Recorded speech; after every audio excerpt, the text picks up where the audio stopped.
주의 전에 나오신 여러분들 위해 하나님의 크신 은혜와 복이 임하시기를 주님의 이름으로 축원합니다. 오늘 여러분과 함께 나눌 말씀은 오직 믿음, 오직 믿음이라는 제목입니다. 오직 의인은 믿음으로 말미암아 살리라. 이 말씀은 기독교의 근간을 이루는 아주 중요한 말씀입니다. 하박국 선지자는 범죄로 인하여 이스라엘이 망하고 불의가 점점 강해지고 의인이 고난을 받을 때 이 말씀을 제일 처음 고백했습니다. 그리고 바울 사도는 바리새인으로 율법을 쫓아 살다가 다메섹에서 예수 그리스도를 만난 후에 이 말씀을 선포하였습니다. 그리고 종교개혁의 선두주자였던 마르틴 루터는 로마 캐톨릭이 타락하고 껍데기에만 치우쳐 있었을 때 이 말씀을 붙들고 종교개혁을 일으켰습니다. 기록에 의하면 루터가 로마의 법왕청에서부터 빌라도의 층대까지 무릎으로 기면서 올라가다가 호련히 이 성경 구절이 떠오르며 머리가 밝아져 그 고행을 중지하고 내려왔다는 일화가 있습니다. 그리고 지금 여러분과 제가 이 순간 바로 이 말씀 앞에 서 있습니다. 그래서 이번 고난주간 동안 오직 믿음, 이 말씀을 붙들고 우리가 함께 은혜를 나누려고 합니다. 예수 그리스도의 십자가의 고난을 묵상하는 이 시기에 이 믿음이라는 이 가장 중요한 주제를 가지고 말씀을 나눌 때 우리를 얼마나 더 강한 기독교인으로 만들어 줄런지요. 여러분 한번 따라 하시기 바랍니다. 오직 의인은 믿음으로 말미암아 살리라. 믿으시면 아멘 합시다. 아멘. 여러분, 이 구절 속에 기독교의 핵심적인 세 가지의 단어가 숨겨져 있습니다. 의인이라는 단어가 있고 믿음이라는 단어가 있고 영생이라는 단어. 예수 그리스도의 십자가의 고난이 결국 이 세 단어를 위함이 아니겠습니까? 의인됨, 예수 그리스도께서 우리 죄를 위하여 대속의 피를 흘리심으로 우리는 죄 용서를 받습니다. 그래서 의롭다 하심을 얻게 됩니다. 그러면 우리는 그 의로움으로 천국에 들어갈 수 있고 결국 영원한 생명을 얻게 될 것입니다. 이것이 바로 영생입니다. 의인됨, 영생을 위해 핵심적으로 필요한 것은 나머지 한 가지, 믿음. 바로 이 믿음이 필요합니다. 오직 믿음, 믿음으로 의인이 되고 믿음으로 우리는 영생을 얻습니다. 오직 믿음, 이것이 우리 신앙생활에 가장 중요한 줄 믿으시기 바랍니다. 여러분, 건물을 지을 때 건축에서 가장 중요한 것 중에 하나는 기초공사라고 말합니다. 기초공사는 나중에 땅에 다 묻히게 되므로 보이지는 않습니다. 그러나 보이지 않는 공사라고 할지라도 튼튼하게 하면 큰 빌딩을 지을 수가 있는 것이고, 만약에 부실로 허술하게 쌓았다가는 제대로 건물을 올리지 못할 것입니다. 결국 무너져 내릴 것입니다. 그러므로 무엇보다 중요한 것이 기초 공사입니다. 오직 믿음, 여러분, 이것은 바로 우리 신앙생활의 근간을 이루는 기초 공사에 해당됩니다. 그래서 우리 교회는 처음 교회에 나오시면 바나바 훈련을 하고 확신반을 하고 성장반하고 제자 훈련을 하면서 계속해서 강조하는, 핵심적으로 강조하는 내용은 동일합니다. 오직 믿음. 지금 죽어도 천국 갈 수 있습니까? 지금 죽어도 천국 갈 수 있는 믿음을 갖고 있습니까? 이거 확인합니다. 계속해서 짚어가는 것입니다. 왜요? 오직 믿음. 이 믿음으로 의롭다함을 얻고 믿음으로 영생을 얻기 때문입니다. 사랑하는 성도들이요, 이번 고난주간을 맞이하며 오직 믿음, 내가 무엇을 믿을 것인가를 여러분 반드시 찾아보시기 바랍니다. 그리고 확실하게 붙드십시오. 우리 오늘 말씀을 통해 우리가 두 가지를 꼭 붙들고 돌아갈 수 있기를 바랍니다. 첫째, 예수 그리스도를 통해 내가 의로워졌음을 믿어야 됩니다. 예수 그리스도를 통해서 내가 의로워진다. 예수님의 고난은 그것을 말씀합니다. 예수님은 높고 높은 보좌 위에서 계셨던 아주 존귀하신 하나님의 아들이십니다. 그런 분이 낮고 천한 인간의 몸을 입고 오셔서, 여러분, 인간의 몸을 입으신 것만도 파격적인 것인데 죄인이 되어주셨습니다. 체포되셔서 법정으로 끌려가시고 거짓 증언들로 사형 언도를 받으시고 갖은 모욕과 조롱과 폭행과 괴롭힘을 당하셨습니다. 채찍에 맞으시고 양손과 양발에 대못이 박히시고 가시관을 쓰시고 심지어 숨이 끊어지신 후에는 창에 허리가 뚫리기까지 하셨습니다. 어찌 이렇게까지 처참하게 죽임을 당하여 하셨을까요? 여러분, 그것은 바로 우리의 죄 때문이었습니다. 의인은 없나니 하나도 없다고 했습니다. 모두 죄인입니다. 공의로우신 하나님의 입장에서 죄인은 반드시 죄값을 치루어야 합니다. 근데 죄의 삭은 사망이다. 죄를 지은 자는 영원히 멸망을 당하는 것이 죄값이었습니다. 그러므로 그 죄값을 치르기 위해서 인간은 모두 죽어야 합니다. 그런데 하나님은 의로우시지만 동시에 사랑이 많으시기 때문에 우리를 사랑하심으로 구원하시기를 원하셨습니다. 바로 그 구원의 일환으로 하나님의 아들이 십자가 형벌을 당하도록 하신 것입니다. 인간의 죄를 용서하기 위하여 죄가 없으신 분이 대신 그 벌을 받으시는 것입니다. 죄가 없으신 분이. 그러므로 예수님은 대속의 피를 흘려주셨습니다. 누구든지 그 예수님을 믿기만 하면, 믿고 내 죄를 고백하며 용서를 구하면 이제 용서를 받는 것입니다. 그래서 의롭다 여김을 받습니다. 이것을 가르쳐 신학적인 용어로 칭의라고 말합니다. 칭의, justification. 이것은 법정 용어로 재판장이 아무개는 무죄하다라고 선언해 주는 것을 의미합니다. 어떤 분에게는 이 말씀이 도저히 이해도 용납도 안 되는 그런 이야기로 들릴지 모르겠습니다. 어떻게 인간이 아무런 공로도 없이 아무런 착한 일도 하지 않았는데 어떻게 의로워질 수가 있을까? 그리고 의로워졌다는 기독교인들이 어떻게 그 모양 그 꼴로 살아갈 수가 있느냐? 이 두 가지 반응을 보일 수 있습니다. 첫째, 어떻게 의로워질 수 있을까? 인간이 어떻게 아무런 공로를 쌓지 않았는데 의로워질 수 있을까? 칭의란 하나님께서 의롭다 칭하여 주심을 의미한다고 했습니다. 법정에서 재판장 되신 하나님께서 이 사람은 무죄다라고 판결하는 것입니다. 어떻게 그런 판결이 가능한지 아십니까? 그것은 예수 그리스도의 깨끗한 피가 우리를 뒤덮어 주셨기 때문입니다. 여러분 한번 상상해 보십시오. 십자가 위에서 흘리신 예수님의 피가 여러분을 뒤덮고 있다고 한번 상상해 보십시오. 좀 무섭기는 하겠지만 어찌되었건 시뻘건 그 피가 머리끝부터 발끝까지 모두 뒤덮는 것입니다. 그 붉은 피가 마치 코팅이 된 것처럼 우리를 완전히 뒤덮었다고 한번 상상해 보십시오. 그렇게 되면 재판장 되신 하나님께서 우리를 보시는데 시뻘건 예수님의 피만 보이지 않겠습니까? 죄 없으신 그 깨끗한 그 정결한 피만 보이는 것입니다. 그러므로 재판장 되시는 하나님은 예수님의 피에 눈이 멀게 되셔서 아무개는 깨끗한 피만 보이는 것 보니까 아무개는 죄가 없구나. 그래서 무죄 판결을 내리심으로 우리는 의인이라 불리울 수 있게 된 것입니다. 그것이 칭의입니다. 할렐루야. 여러분 둘째, 그렇다면 그렇게 의로워졌다는 기독교인들이 어찌 그 모양 그 꼴로 그렇게 살아가느냐, 이런 문제가 남아 있습니다. 제가 전에도 몇 번 말씀을 드렸습니다만 중요한 부분이라 또 말씀을 드리겠습니다. 그 예수님의 피가 뒤덮여졌지만 사실 우리 속마음까지 완전히 의로워진 것은 아닙니다. 우리 마음속에는 여전히 죄악이 남아 있습니다. 다만 겉으로만 죄 없으신 예수님의 피가 뒤덮여져 있을 뿐입니다. 그 상태에서 뒤덮여진 예수님의 피가 우리 속으로 이제 깊이 스며들어야 되는데, 문제는 이 스며드는 것이 물리적으로 스며드는 것입니다. 그러다 보니까 어떤 사람은 아주 깊이 빨리 스며드는가 하면 어떤 사람은 잘 스며들지가 않습니다. 죄를 적게 지은 사람은 피부가 얇기 때문에 제법 속도감 있게 침투가 잘 되겠지만, 어떤 사람은 죄를 너무나 많이 지어서 마음이 강팍해져서 아주 피부도 딱딱해진 것입니다. 영적 피부가 딱딱해진 거예요. 그래서 예수님의 피가 잘 침투가 안 되는 것입니다. 이렇게 사람마다 차별이 있어요. 사람마다 차이가 있어서 어떤 사람은 빨리 이렇게 예수님의 피가 잘 이렇게 들어가고 어떤 사람은 잘 안 들어가는 것입니다. 아무튼 그러는 중에 점점 예수님의 붉은 피로 우리 속이 물들어가게 되는데, 이것을 가르쳐 신학적으로 성화다, sanctification이라고 말합니다.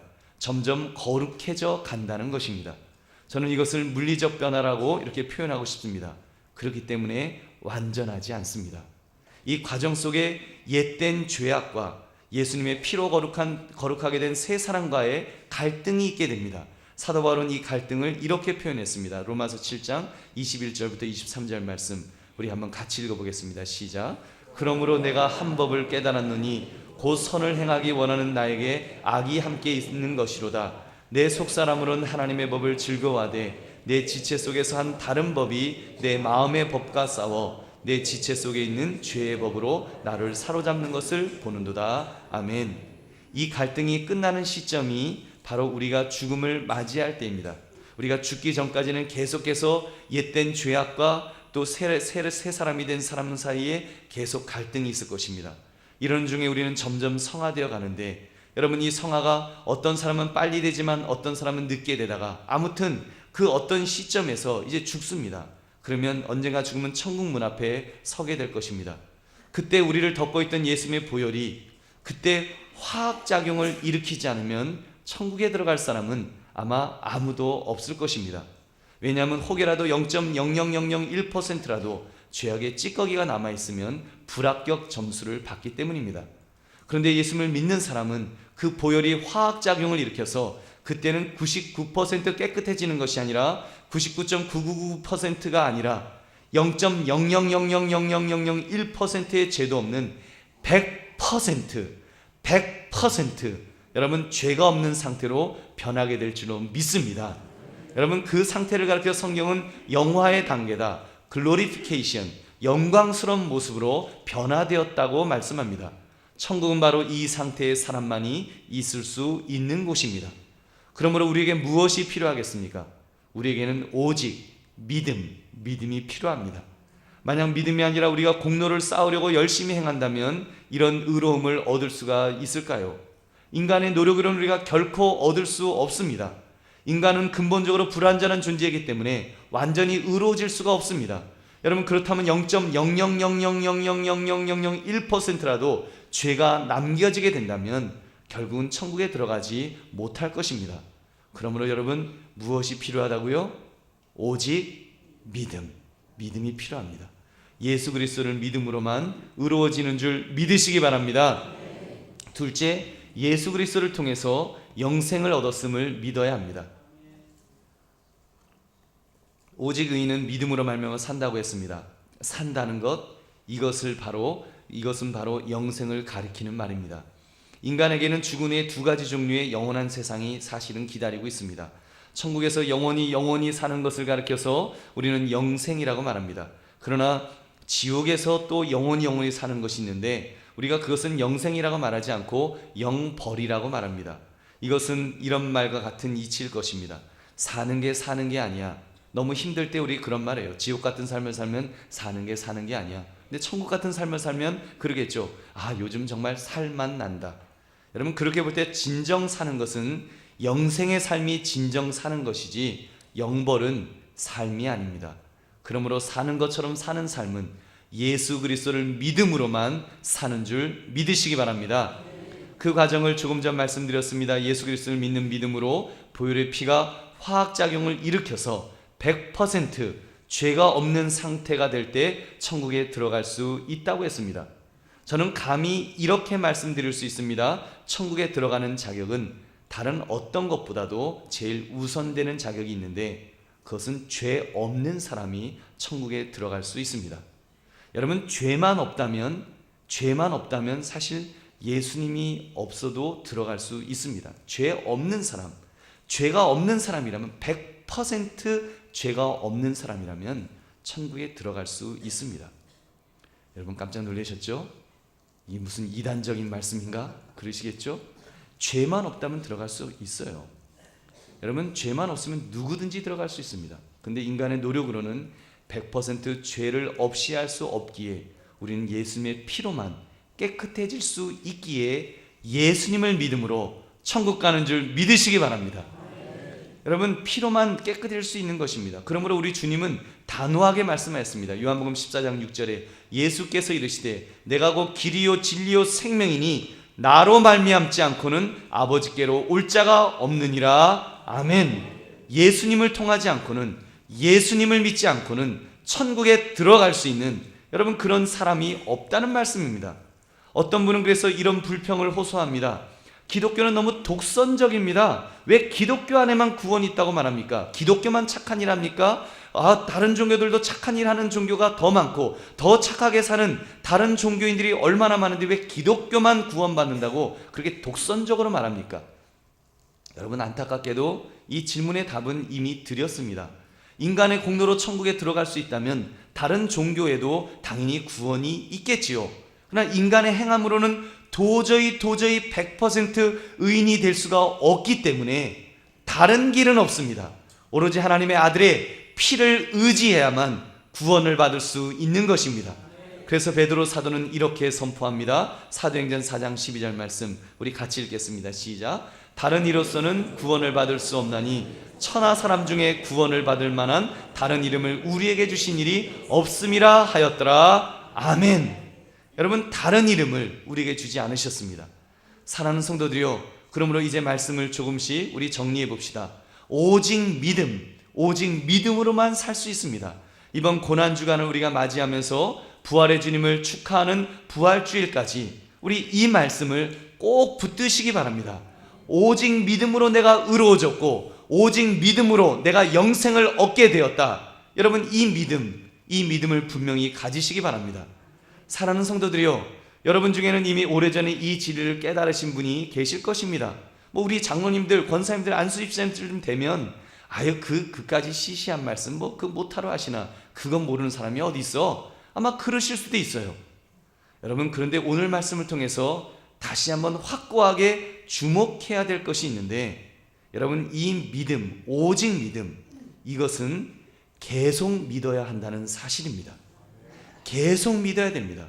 성도는 믿음을 가진 첫 순간부터 이 세상에서 생을 마지막 할 때까지 계속해서 믿음으로 살아야 합니다. 내가 왕년에 잘 믿었지만 지금은 아닙니다, 이렇게 말해서는 안 됩니다. 내가 왕년에는 당장 죽어도 천국 갈 수 있을 것 같았지만 요즘은 왠지 자신이 없습니다, 이렇게 말하면 안 됩니다. 오늘 성경은 분명하게 말씀합니다. 믿음으로 믿음에 이르게 한다. 믿음으로 말미암아 살리라. 이것은 믿음이 지속적으로 끊임없이 계속되어야 함을 강조하는 것입니다. 환경적으로 믿기가 참 좋았을 때만 믿는 것이 아니라, 믿기가 어려우면 안 믿는 것이 아니라, 믿는 것을 중단하는 것이 아니라, 여러분, 이 믿음은 지속적으로 계속되어야 할 줄로 믿습니다. 여러분, 세계 제2차 대전이 끝난 이후부터 유대인들은 유월절 행사 때마다 아님아님의 노래를 불렀다고 합니다. 아님아님, 이 말은 나는 믿는다라고 하는 뜻입니다. 이 노래는 600만 명의 유대인이 무참히 죽어나간 이 아우슈비츠 이 수용소에서 죽음을 앞에 두고 고통당하는 유대인들이 이렇게 그 작사 작곡에서 부르며 위로를 받았던 그런 노래라는 것입니다. 그 내용은 이렇습니다. 나는 믿는다. 나의 메시아가 나를 돕기 위하여 반드시 나를 찾아오리라는 사실을 믿는다. 이 간단한 가사를 계속 부르면서 서로에게 용기를 주었다는 것입니다. 그런데 문제는 이제 자신의 동료들이 막 가스실로 끌려가서 막 죽어나가는 것을 보는 겁니다. 점점 많이 600만 명이 죽었으니 얼마나 많은 사람이 죽었습니까? 사람들의 마음이 무너진 것입니다. 그래서 그 가사에 그 뒷구절에 한 절을 더 넣어서 불렀다고 합니다. 추가된 가사는 그런데 때때로 메시아가 너무 늦게 오신다. 근데 한 외과 의사는 절대로 이 노래를 그렇게 부르지 않았다는 것입니다. 왜냐하면 그는 확실히 메시아에 대한 믿음을 가지고 있었기 때문입니다. 그는 늘 단정히 행하고 죽음을 앞둔 시간이지만 유리조각으로 또 면도까지 하면서 몸과 마음을 단정하게 하고 끝까지 버티고 믿음으로 이렇게 버텼다는 것입니다. 마침내 그는 죽지 않고 수용소 문을 나오게 되었습니다. 나오면서 그가 마지막 절을 고쳐서 이렇게 불렀습니다. 그런데 사람들은 너무 서두른다. 너무 서둘러서 믿음을 포기할 때가 많다. 사람들이 너무 서두른다. 그래서 믿음을 포기하는 자가 많다라고 불렀다는 것입니다. 그는 바로 의미요법의 창시자인 빅터 프랭클이라는 사람입니다. 사랑하는 성도들이요, 여러분은 어떻습니까? 여러분은 너무 서두르지 않으시는지요? 아니, 우리의 신앙 환경이 우리도 서두를 수밖에 없도록 그렇게 몰아가고 있지는 않습니까? 저는 이번에 영화 한 편을 보면서 큰 충격을 받았습니다. 제목은 신이 보낸 사람이라는 영화였습니다. 그 내용은 북한 지하교에서 신앙생활을 하다가 죽어간 교인들의 이야기를 다루었는데 너무 충격적이었습니다. 그냥 상상으로 만든 영화가 아니라 실화를 바탕으로 만들어졌다는데 너무 끔찍하더라고요. 사람들이 비참하게 순교하는데 이건 말이 순교이지 처참하게 살해당하는데 이거 도저히 눈을 뜨고 볼 수가 없었습니다. 그 내용 중에 하나님이 계시다면 이렇게 할 수 없어, 이렇게 할 수 없어 하는데 막 그런 대사가 나오더라고요. 영화를 보면서 얼마나 무서웠는지 모릅니다. 이빨이 막 따닥따닥 맞힐 정도로. 내가 만약 북한에서 신앙생활을 한다면 과연 저 끔찍한 박해를 견딜 수가 있을까? 막 두려운 마음이 들었습니다. 너무 무서웠습니다. 어떻게 그런 고문을 당할 수가 있을까? 막 너무 무서웠습니다. 사랑하는 성도님들, 우리 신앙생활 오직 믿음으로 사는 게 참 힘들고 어렵지만 여러분, 그럼에도 불구하고 우리는 믿음으로 살아야 합니다. 여러분, 설령 그렇게 비참하게 순교한다고 할지라도 우리는 믿음으로 살아야 합니다. 개죽음처럼 보이는 최후를 맞는다고 할지라도 우리는 믿음으로 살아야 합니다. 왜냐하면 보이는 세계가 전부가 아니기 때문입니다. 이 땅의 삶보다 더 중요한 저 하늘나라의 삶이 있기 때문에, 진짜 삶이 기다리고 있기 때문에 우리는 믿음으로 살 수 있습니다. 우리가 믿음으로 살겠다고 결심하면 성령께서 우리를 붙들어 주실 것입니다. 능히 감당할 수 있는 힘과 능력을 주실 것입니다. 여러분, 그리고 그런 영생에 대한 확신을 가지고 산다면, 그런 믿음이 있다면 이 땅의 삶도 우리가 힘있게 살 수 있습니다. 죽을 만큼 고통을 당한다고 할지라도, 아니 죽도록 고통을 당한다고 할지라도 우리는 이길 수 있습니다. 왜요? 의인은 오직 믿음으로 말미암아 살리라. 믿음으로 살 수 있다고 우리 주님께서 말씀하셨기 때문입니다. 우리는 그냥 죽지 않습니다. 우리는 그냥 망하지 않습니다. 우리는 그냥 주저앉지 않습니다. 믿음이 없는 사람은 실망하고 좌절하지만 여러분, 믿음이 있는 사람은 쉽게 좌절하지 않습니다. 믿음이 없는 사람은 스스로 목숨을 끊지만 믿음이 있는 사람은 스스로 목숨을 끊지 않습니다. 왜요? 믿음이 있기 때문에, 그 믿음이 신실하신 하나님, 좋으신 하나님을 바라보기 때문에, 전능하신 하나님을 바라보기 때문에 그 하나님을 의지하게 될 줄로 믿습니다. 그 하나님을 의지하면 힘을 얻는 것입니다. 이 땅에서 살아가는 것도 힘을 얻는 것입니다. 지금은 힘들고 어렵더라도, 괴롭더라도 주님 의지하면 주께서 감당할 힘을 주실 줄로 믿습니다. 우리 주님은 시험을 주시되 감당할 만한 시험을 주신다고 했습니다. 분명히 감당할 시험 주십니다. 감당치 못할 것은 주지 않으십니다. 그래서 우리는 믿음으로 살 수 있습니다.